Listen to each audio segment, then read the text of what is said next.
जिन ढूंढा तिन पाइयां गहरे पानी पैठी, मैं बौरी बूढ़न डरी रही किनारे बैठी।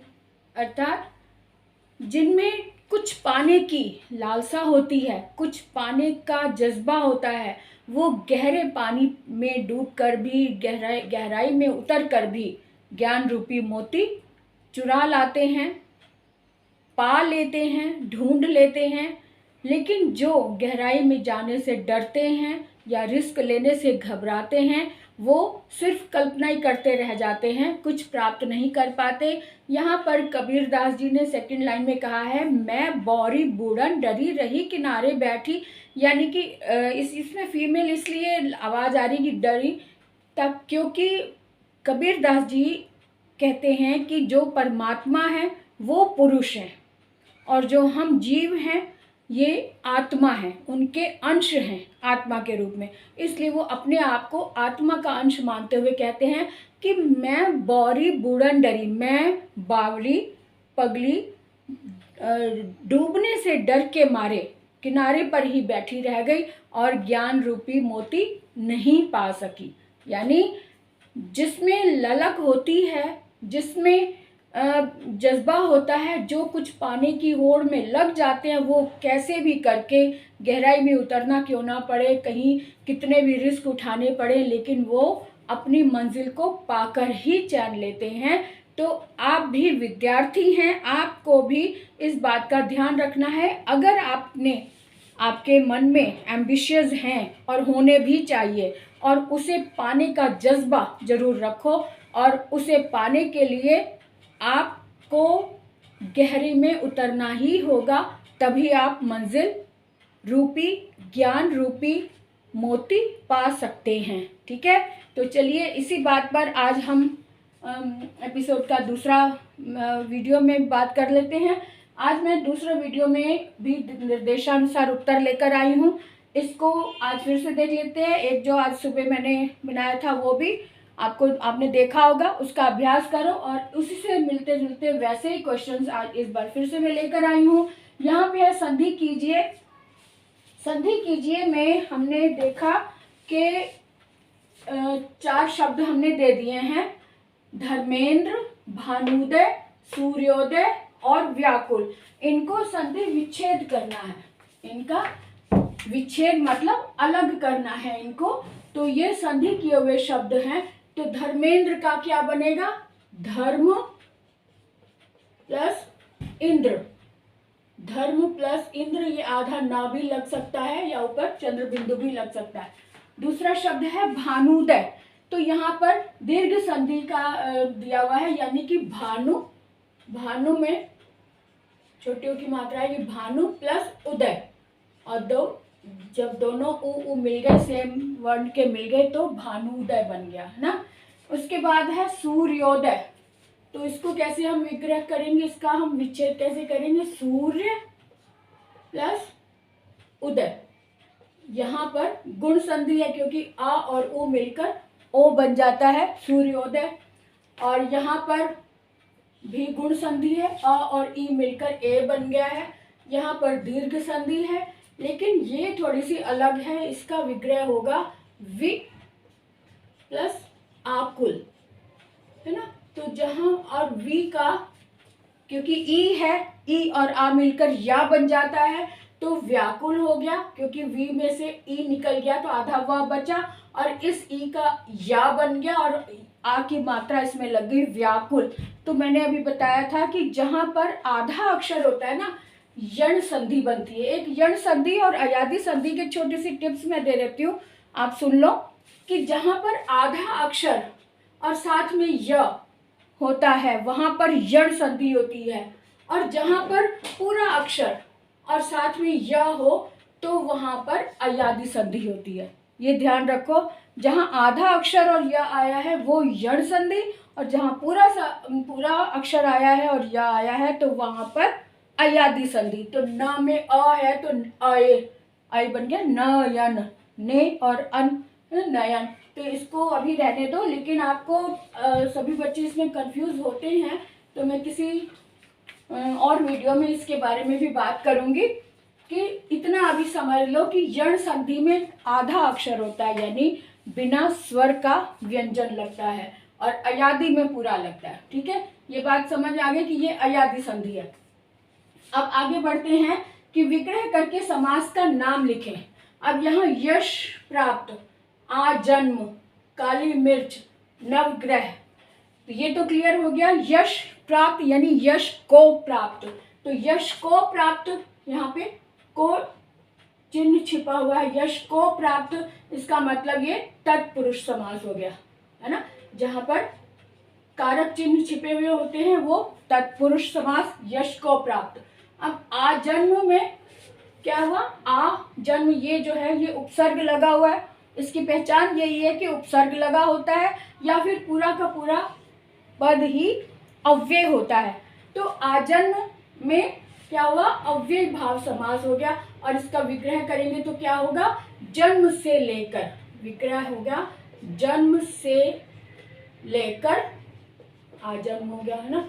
और इसका जो रूप होगा समास, समास का भेद क्या है, अव्यय भाव समास, अव्यय भाव समास। ठीक है ना, ये समझ आ गया। और उसके बाद है शब्द है अगला काली मिर्च। काली मिर्च का ये बहुत ही इजी है, काली है जो मिर्च, इसका विग्रह क्या होगा, काली है जो मिर्च, यानी कि ये हो गया कर्मधारय, कर्मधारय समास हो गया, है ना। जहां पर इस तरह का भाव होता है वहां पे कर्मधारय प्रधान हो गया।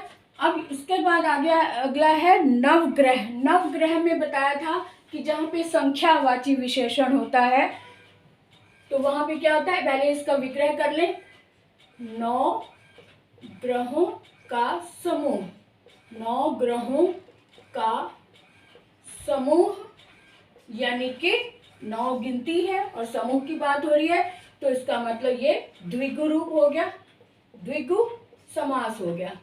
क्योंकि द्विगु समास में ये यही बताया, द्वि का मतलब 2, और जहाँ पे संख्यावाची गुण होता है, गु मतलब गुण, जहाँ संख्यावाची गुण होता है वहां पे द्विगु समास होता है। क्लियर हो गया ना।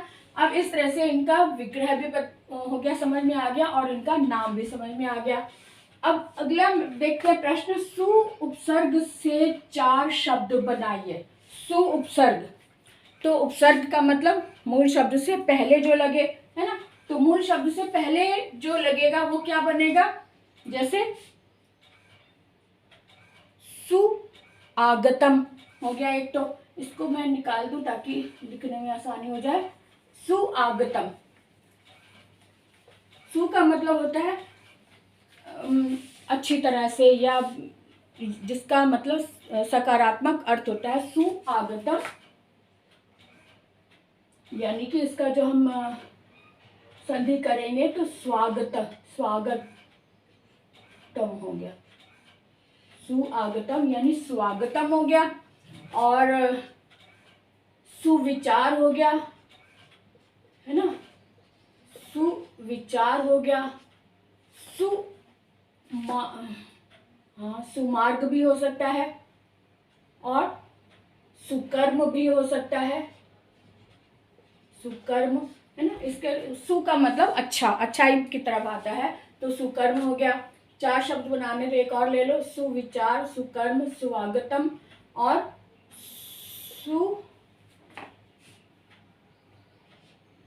सुकर्म हो गया, और सुचार, और सुपुत्र भी कह सकते हैं, हाँ सुपुत्र हो गया एक। ठीक है, इसके बाद अगला देखते हैं, आवट प्रत्यय से 4 शब्द बनाने हैं, है ना। आवट प्रत्यय से, हालांकि पेपर में 2-2 शब्द ही बनाने आते हैं, मैंने पहले ही बताया था। यहाँ पर मैं 4 शब्द बता रही हूँ ताकि हमारे दिमाग में अधिक से अधिक शब्दों का भंडार बना रहे, है ना।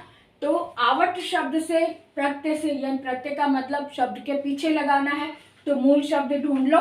जैसे लिखना, आवट है तो लिखावट, लिखावट हो गया, ये कृत प्रत्यय हो गए क्योंकि क्रिया के साथ लगे। लिखावट, दिखावट, दिखावट, और बनावट ले लो, बनावट हो गया, लिखावट, दिखावट, बनावट, रुकावट, है ना। इस तरह से ये हमने 4 शब्द ले लिए। रुकावट, ऐसे आप और भी ढूंढ सकते हैं। अगला प्रश्न हमने लिया, सुभाष चंद्र बोस ने कहा था तुम मुझे खून दो मैं तुम्हें आज़ादी दूंगा। इसमें यथास्थान विराम चिन्ह लगाने हैं, है ना, विराम चिन्ह लगाने हैं। इसका मतलब हमें इसे ध्यान से दोबारा से पढ़ना होगा। सुभाष चंद्र बोस ने कहा था, अब यहाँ पे रुका है लेकिन पूरी तरह से नहीं रुके हैं, थोड़ी देर के लिए रुके, यानी कि अल्प विराम। यहाँ पे अल्प विराम आ गया। कहा था, आगे तुम मुझे खून दो मैं तुम्हें आज़ादी दूंगा, यानी कि ये यहाँ से लेकर ये जो वाक्य है ये सुभाष चंद्र जी के निकले हुए शब्द है, मुंह से निकले हुए उनकी वाणी के शब्द है। इसको हमने उदाहरण इन्वर्टेड कॉमास में लगा दिया, उदाहरण चिन्ह इसको बोलते हैं हिंदी में। तो उदाहरण चिन्ह में हमने इन्वर्टेड कॉमास, जिसको आप आसानी से समझ सकते हैं, लगा दिया। लेकिन यहाँ बीच में एक जगह और रुकते हैं, तुम मुझे खून दो, दो में रुके हैं यहाँ पे, यानी कि अल्प विराम यहाँ पे आ रहा है। तुम मुझे खून दो मैं तुम्हें आज़ादी दूंगा, है ना, तुम मुझे खून दो मैं तुम्हें आज़ादी दूंगा। इस तरह से यहाँ पर हमने इसका अल्प विराम लगा दिया। इसके बाद अगला, और यहाँ पर एक पूर्ण विराम भी लगा देंगे क्योंकि वाक्य यहाँ पे कंप्लीट हो गया। अगला है प्रश्न है, अच्छे दिन आना और आंखें खुलना, ये 2 मुहावरे हैं, इनका वाक्य में प्रयोग करना है। वाक्य में प्रयोग तभी कर सकते हैं जब उसका मीनिंग समझ में आना चाहिए। तो अच्छे दिन आना यानी भाग्य जागना, यानी अच्छा भाग्य होना। तो हम क्या कहेंगे, इसके ऊपर बना सकते हैं, आप विद्यार्थी हैं, आपको पता है जो कर्म में लिप्त रहते हैं, जो कार्यरत रहते हैं, उनका हर दिन अच्छा होता है उनके जीवन में। इस तरह से बना सकते हैं, जो लगातार, जो निरंतर कार्यरत रहते हैं, उनका हर दिन, उनके जीवन का हर दिन अच्छा दिन होता है, ऐसे भी लगा सकते हैं ना। अच्छे दिन का मतलब भाग्य, भाग्य जो है कर्म से जागता है। जब हम कर्म में लिप्त रहेंगे, कर्म में हर समय निरंतर उसमें लगे रहेंगे, तो हमारा दिन भी, हमारे जीवन का हर दिन अच्छा ही भाग्य जगाने वाला ही होगा। इसलिए हम कह सकते हैं कि निरंतर कार्य में रत रहने वाले का हर दिन अच्छा ही आता है। और दूसरा हम इस तरह से कर सकते हैं, आंखें खुलना। आंखें खुलना यानी होश में आना, यानी कि जैसे कि हमने धोखा खा लिया और अब जाके हमें होश आया, तो इसका मतलब धोखे से भेद खुलना या होश में आना, यानी कि। तो इसको आप इस तरह से लिख सकते हैं, मैं उसकी बातों में आता रहा और अपने आप को लुटाता रहा, जब सब कुछ खत्म हो गया अब जाके मेरी आंख खुली। ऐसे इतना लंबा भी छोटा भी बना सकते हैं। उसकी बातों में आकर मैंने सब कुछ लुटा दिया, लुट जाने के बाद मेरी आंख खुली, ऐसे भी कर सकते हैं। या और छोटा बना सकते हैं, तो कैसे कर सकते हैं, हर धोखा खाया व्यक्ति बाद में ही, हर धोखे खाए व्यक्ति की आंखें बाद में ही खुलती हैं, जब सब कुछ लुटा कर आंखें खुली, ऐसे भी कह सकते हैं। सब कुछ लुटा कर उसने अपनी आंखें खोली, ऐसे भी कर सकते हैं। तो इसका और अच्छे से आप मुझे कमेंट बॉक्स में लिखकर बताएं, आंख खुलने का जो वाक्य है वो क्या होगा। मैं आपके हिसाब से भी देखना चाहती हूँ कि आप इस पर क्या अच्छा, और अच्छा, बहुत अच्छा, लेकिन छोटा, नपा तुला नपे तुले शब्दों में आप इसका वाक्य बनाएं, ठीक है। इसके बाद आता है, वह बाजार जाकर जन्मदिन का केक ले आया। यहाँ पर ये संयुक्त वाक्य बनाने को कहा है, और ये एक वाक्य है, यानी कि यहाँ पे एक क्रिया है, इसका मतलब ये सरल वाक्य है। सरल वाक्य को हमने संयुक्त वाक्य में बनाना है ना। संयुक्त वाक्य में एक संयुक्त शब्द होता है जो 2 वाक्यों को जोड़ता है, यही होता है ना। तो यहाँ पे हम कैसे बनाएंगे, वह बाजार गया और जन्मदिन का केक ले आया। तो तो और लगाकर हमने इसको संयुक्त वाक्य बना दिया। वह बाजार गया और, वह बाजार गया और जन्मदिन का केक ले आया। जन्मदिन का केक ले आया। इस तरह से ये और लगाने की वजह से ये संयुक्त वाक्य बन गया, है ना। और ने इसको 2 वाक्यों में बदल दिया। ठीक है, अगला प्रश्न हमने लिया 9 बजे को 20 मिनट हैं। इस वाक्य को शुद्ध रूप में लिखिए, है ना। तो इसको शुद्ध रूप इसका क्या होगा? 9 बजे को 20 मिनट है, यानी कि इसको लिखेंगे हम 9 बजने में 20 मिनट है। इसका शुद्ध रूप इस तरह से होगा 9 बजने में, 9 बजने में 20 मिनट हैं। ठीक है ना, इस ऐसे ही होगा ना, 20 मिनट हैं। चल, उसके बाद है कल हमने दिल्ली जाना है। अब इसको भी शुद्ध रूप में लिखना है।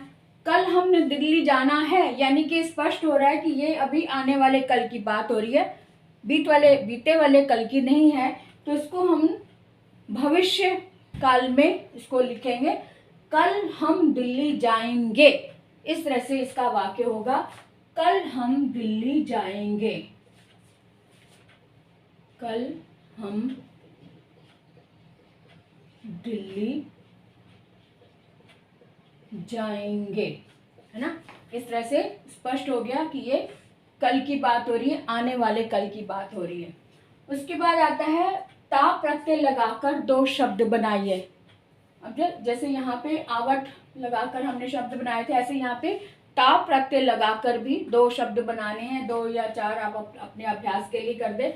यहाँ पे हमने ले लिया क्या? सुंदरता। ता लगाना है, पीछे लगेगा ता, तो सुंदरता, है ना। और एक शब्द और लगा ले, लघुता। सुंदरता और लघुता, ये शब्द हमने ले लिए, लघुता, है ना। तो आपको समझ में आ गया होगा। अब इसका भी अच्छे से अभ्यास हो गया। व्याकरण के इस तरह से सारी व्याकरण इस तरह से हमारे कवर हो रही है। तो आप और अभ्यास करें, और जैसे ये 4-4 शब्द लिए हैं, आप 4-4 और शब्द बनाएं। और जैसे ता प्रत्यय लगाया है, 2 बनाए हैं, आप इसके 4 शब्द और बनाएं। अभ्यास पूरा करें और वाक्य शुद्ध करना, इसके भी आपके पास बुक होंगी, उसमें से अच्छे से अभ्यास करें। और मुझे ज़रूर बताएं कमेंट करके कि आपको क्या समझ नहीं आया, या आप अपनी पसंद से क्या सुनना चाहते हैं, या क्या समझना चाहते हैं, और जो अभी तक आपको समझ गया है मुझे ज़रूर बताइए। मैं आपके लिए उस पर भी वीडियो बनाकर लाऊंगी। तो तब तक के लिए बाय बाय।